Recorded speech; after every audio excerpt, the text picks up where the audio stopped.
The courtroom buzzed with whispers, the air thick with the hum of an old ceiling fan creaking above. Two officers leaned back in their chairs, smirking as they muttered about the man standing before the judge. A black man in a rumpled suit. No lawyer, no briefcase, just him. They laughed at his name, mocked his quiet demeanor, thinking he was just another nobody they could push around. But then he placed a single item on the judge's bench, a slim, laminated badge, and the room flipped upside down. What happens when the man they ridiculed turns out to be the FBI director? Hit that like button, share this story, and let's dive into a tale where silence speaks louder than power. It was just past 9 p.m. on a humid June evening in Atlanta, the kind where the air clung to your skin like damp cotton. The city's skyline flickered in the distance, its lights blurred through a haze of summer heat. Daniel Harris, mid-40s, drove a nondescript gray sedan along I-85, the road humming under his tires.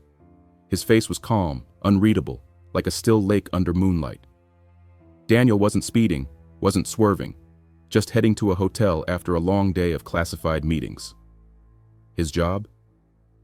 Director of the FBI's Southeastern Division, a role he'd earned through 20 years of dismantling corruption in law enforcement.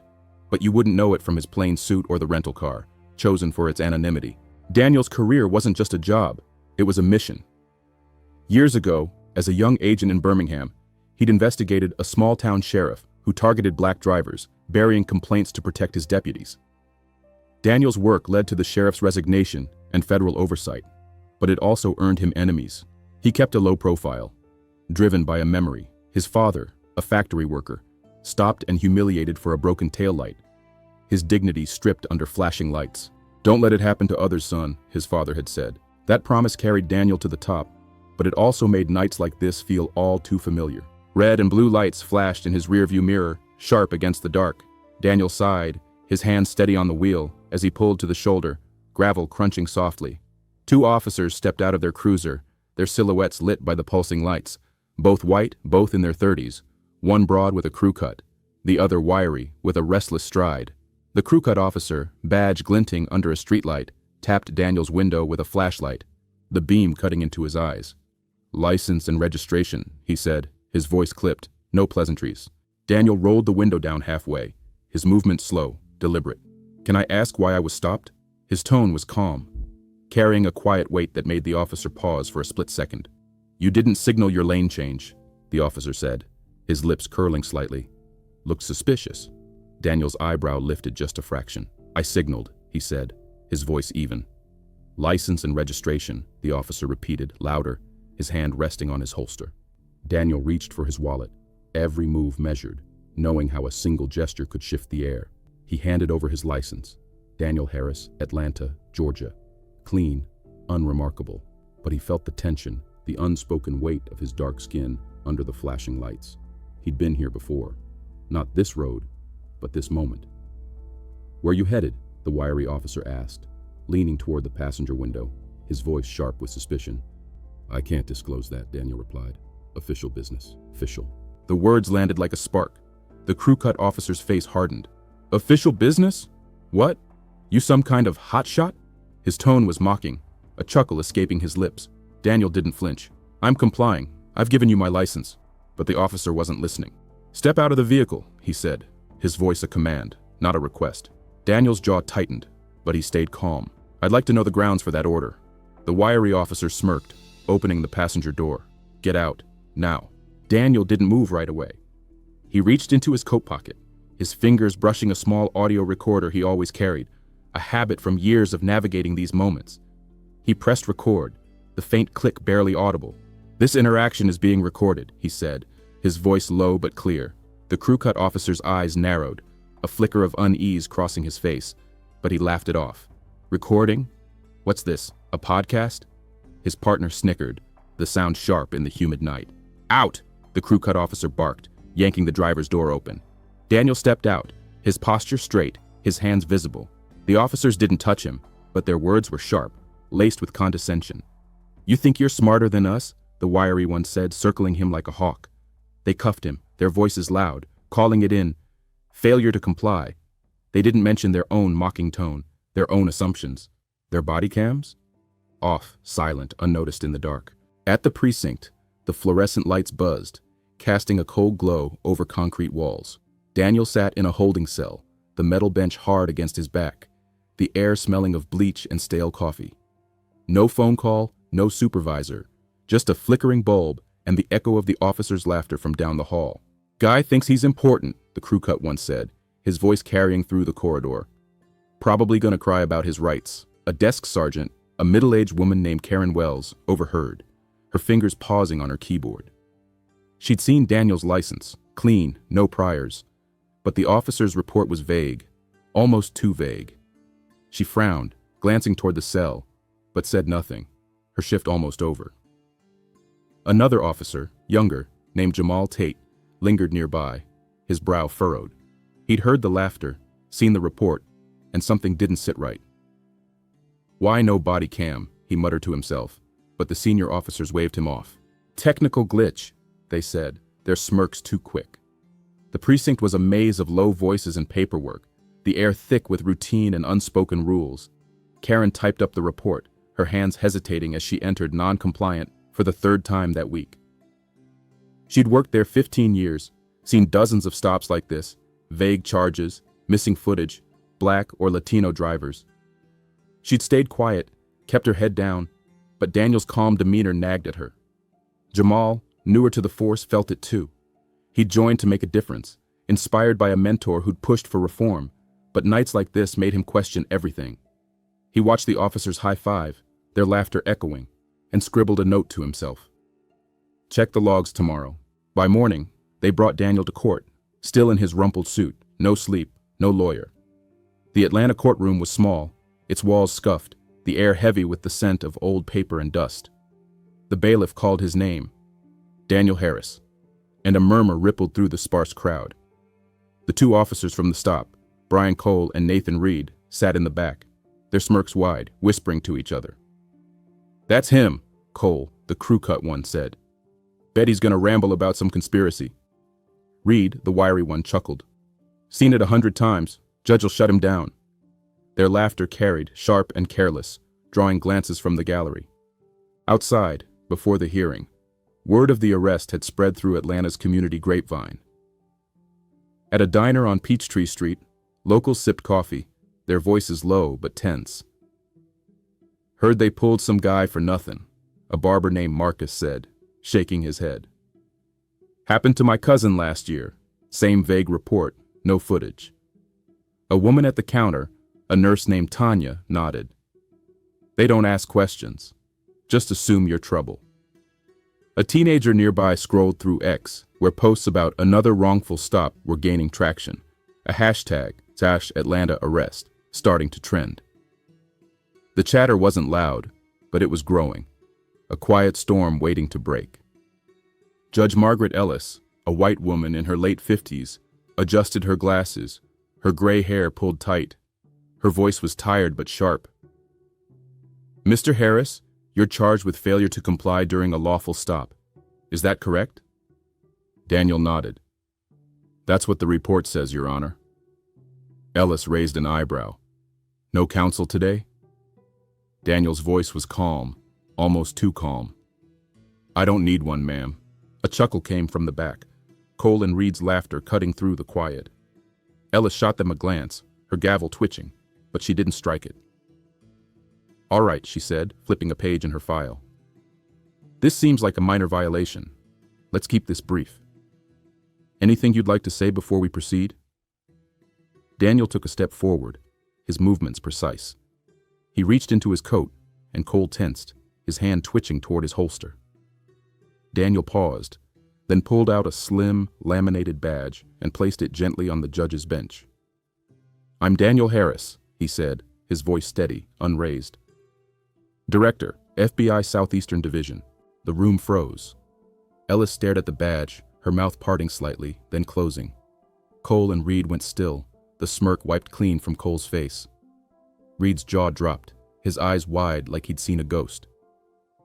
"You're with the FBI?" Ellis asked, her voice catching, her glasses slipping down her nose. Daniel didn't move. "I oversee regional operations, including investigations into local law enforcement misconduct." The words landed like a gavel, sharp and final. The gallery stirred, whispers spreading like wildfire. A journalist in the third row, Lena Carter, stopped typing, her laptop glowing as she leaned forward. Cole and Reed sank lower in their seats, their faces pale. Ellis leaned back, her chair creaking, her hands trembling slightly. "Would you step to my chambers, Mr. Harris?" Daniel shook his head. "I prefer everything on the record, Your Honor. Full transparency." Cole stood, his voice shaky. "We didn't know who he was," he mumbled. Daniel turned, his gaze piercing but not angry. "You didn't ask," he said. The silence that followed was heavy, the kind that makes you hear your own heartbeat. The clerk, a young man with a nervous tic, stood. "Your Honor, should I verify the credentials?" Ellis nodded, almost too quickly. "Do it." The room waited, the only sound the rustle of papers and a cough from the gallery. Cole and Reed shifted, their boots squeaking on the tile. "No way that's real," Reed whispered, his voice thin. "It's real," Cole muttered, his face pale. "We're done." 5 minutes later, the clerk returned, clutching a tablet. "Confirmed," he said, his voice cutting through the tension. "Daniel Harris, Director, FBI Southeastern Division. Credentials verified through federal database." Ellis's face paled, her pen still. Cole and Reed looked like they'd been punched, their eyes darting to the exit. Daniel spoke again, his voice calm but unyielding. "I was on assignment, reviewing departments with patterns of unreported stops and body cam failures. I gave my license, followed protocol, and was still mocked, detained, and charged. I recorded every word, and I know exactly which procedures were violated." Ellis's hands trembled as she closed the file. "Mr. Harris, this is highly irregular." Daniel cut in, his tone firm but not loud. "I request the charges be dropped immediately, and that Officers Brian Cole and Nathan Reed be placed on administrative leave, pending a federal inquiry." The prosecutor, Alan Turner, opened his mouth, but Ellis raised a hand. "Granted," she said, her voice barely above a whisper. Cole stammered, "You're suspending us." Daniel didn't respond. He just looked at them, his silence louder than any shout. That's when it happened. From the back row, a woman stood, slowly, her dark blazer blending with the gallery's shadows. Her heels clicked softly on the tile as she stepped into the aisle, her face calm but sharp, like someone who'd been waiting all morning. Nobody noticed her at first, not even Ellis. She stopped at the bar, her voice steady. "Your Honor, I'm Agent Carla Evans, FBI, reporting to Director Harris. I'd like to submit a statement." The room turned, head swiveling. Turner's face twisted. "This is out of order." Ellis silenced him with a raised hand. "Agent Evans, you weren't listed." Carla nodded, her eyes steady. "I wasn't, ma'am, but I was monitoring the stop remotely. I have records of prior complaints against these officers, unreported stops, tampered body cam logs, dating back 2 years. The gallery buzzed, a low hum of shock. Lena Carter typed furiously, her article taking shape. Ellis took the folder Carla offered, her fingers lingering on the pages. "You work with Mr. Harris?" Carla nodded. "Yes, ma'am. He trained me. He doesn't let the truth stay buried." Daniel's eyes flickered, a flash of pride crossing his face, but he stayed still. Ellis skimmed the folder, her lips tightening. "This lists 6 complaints against Officers Cole and Reed, unaddressed." Turner's voice rose, desperate. "This is irrelevant." Ellis didn't look at him. She stared at Daniel, then Carla. "Mr. Harris," she said, "did you plan this?" Daniel's voice was quiet, but firm. "I didn't plan it, Your Honor. I prepared for it. Patterns don't hide from those who look." The room froze. Cole's face paled, his hands clenching. Reed looked down, his smirk gone. Lena Carter's pen stopped, her eyes wide. Ellis's gavel hovered, but she didn't strike it. "Careful, Mr. Harris," she said, her voice softer now, almost respectful. "But I'm listening." Carla stepped back, her role done, but her presence lingered. She'd worked under Daniel for years, handling data analysis for misconduct cases. Seeing his name on the docket had pulled her to Atlanta overnight, a debt to her mentor. The gallery was restless now, whispers growing louder. A student in the back, barely 18, pulled out her phone, sharing a clip of Daniel's speech. An older woman, a retired teacher, nodded to herself, remembering a similar stop her son faced years ago. Ellis cleared her throat. "This court will take a recess," she said, her voice quieter, like she was grappling with something. "We'll reconvene in 30 minutes. The gavel struck, and the room exhaled, voices rising in a chaotic hum. In the hallway, the buzz grew louder. Locals clustered together, their phones glowing with posts about the case. Harris Speaks trending on X. Lena Carter drafted her article.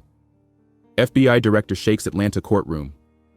During the recess, Daniel stood by a courthouse window, the Atlanta skyline hazy through the glass. Carla approached, her voice low. "You didn't tell me you'd be here," she said. Daniel's eyes stayed on the city. "I didn't know it had come to this." Across the hall, Karen Wells, the precinct clerk, watched Daniel, her guilt heavy. She'd processed his arrest report, noticed the vague language, but stayed quiet to keep her job. Now she pulled out her phone, drafting an email to the Internal Affairs Office, her fingers trembling. Jamal Tate, the young officer, joined her, his voice low. "I checked the logs," he said. "They wiped the body cam data an hour after his arrest." Karen's eyes widened. "You're sure?" Jamal nodded. "I'm reporting it." In her chambers, Ellis sat alone, Carla's folder and Daniel's badge on her desk. She'd presided over thousands of cases, but this one felt different. Daniel wasn't loud, just relentless, his authority quiet but unshakable. She remembered a case years ago, a misconduct complaint she'd dismissed too quickly. Now she wondered what she'd missed. She opened the folder, her eyes scanning the complaints. Dates, names, incidents, all ignored. Her fingers lingered on a report signed by Daniel himself, its precision a quiet demand for justice. When court reconvened, the air was electric. Ellis took the bench, her face unreadable. "Mr. Harris," she said, "your evidence and Agent Evans' statement suggest a pattern of misconduct by these officers. This court can't rewrite policy, but it can demand accountability." She paused, her eyes meeting Daniel's. "The charges are dismissed. I'm recommending a federal investigation into the Atlanta precinct's practices." The gallery erupted, claps, gasps, cheers echoing off the walls. Ellis's gavel cracked, but it couldn't silence the sound. Turner sat, his hands clenched, his notes untouched. Cole and Reed stood, their faces pale and left without a word. Daniel stood still, his badge back in his pocket, his face calm, but his eyes bright. This wasn't a win, it was a step. By evening, Lena's article hit the Atlanta Journal-Constitution. FBI director's silence exposes precinct's secrets. It went viral, 900,000 shares by midnight. Harris Speaks trending nationwide. Locals posted videos of the courtroom, their captions echoing Daniel's words, "Patterns don't hide."